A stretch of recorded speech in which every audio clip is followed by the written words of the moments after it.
Mas vamos lá, cara, um pouco sobre a sua história. Por parte, vou a parte mais simplificada, depois eu começo a contar a parte mais longa. Eu fiz faculdade, sim. Sou formado em comunicação digital. Para quem não conhece, é publicidade e propaganda voltado mais para internet e para web. Eu tenho mestrado em ciências da comunicação também. Estou em Gravataí, Rio Grande do Sul, do lado de Porto Alegre. E a minha história é o seguinte: eu tenho 33 anos. Eu comecei a estudar inglês com 11, muito cedo, em um cursinho de inglês e tal. Jogava muito videogame, aquela coisa toda. Eu fiz 7 anos de curso de inglês. Terminei junto com o ensino médio. Aí quando eu terminei, a diretora da época me perguntou se eu não tinha interesse, não tinha vontade de dar aula de inglês. Aí eu fiquei meio relutante no começo, mas aí eu acabei, enfim, né, tava fazendo quase 18 ali, precisava arranjar um emprego. E aí eu decidi topar o desafio. Então eu fiz um processo seletivo, fiz um treinamento, fiz alguns cursos de didática. E aí eu passei no processo seletivo, passei no treinamento todo e comecei a dar aula de inglês. Dei aula por um semestre, tive uma experiência super breve, assim, e aí eu comecei a faculdade. E aí eu parei de dar aula. Daí fui fazer estágio, tipo, aquela coisa normal lá da faculdade. Fiz estágio, trabalhei em algumas empresas diferentes. E quando eu tava no final da faculdade, eu decidi voltar pra escola.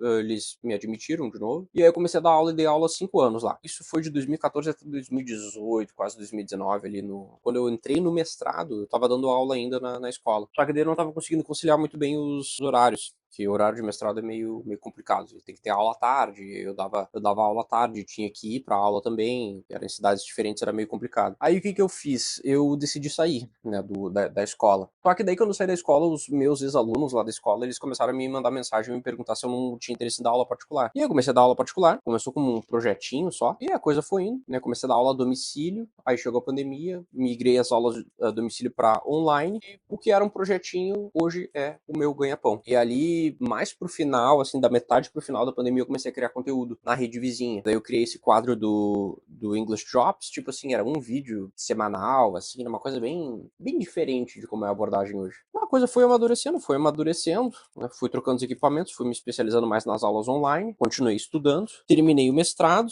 e aí eu comecei a, mais recentemente, na verdade, eu comecei a pegar mais pesado com a produção de conteúdo. Como eu dou aulas online, eu comecei a ter alunos em outros estados, em outros países também, Austrália, Inglaterra, Portugal, Estados Unidos, Nova Zelândia, e muita gente que me procurava porque queria aprender inglês, por causa da forma como eu trabalhava, que era aprender sem tradução, e aprender a desenvolver o pensamento em inglês, tudo mais, e a maioria das pessoas muito com interesse em sair do país, né, pra ir morar fora. Então eu fazia meio que um preparatório pro pessoal antes de ir viajar. E hoje eu estou aqui. Não sei o que vai acontecer no futuro, mas estou muito feliz com o meu trabalho e gosto muito do que eu faço. E essa foi a minha história. Muito obrigado.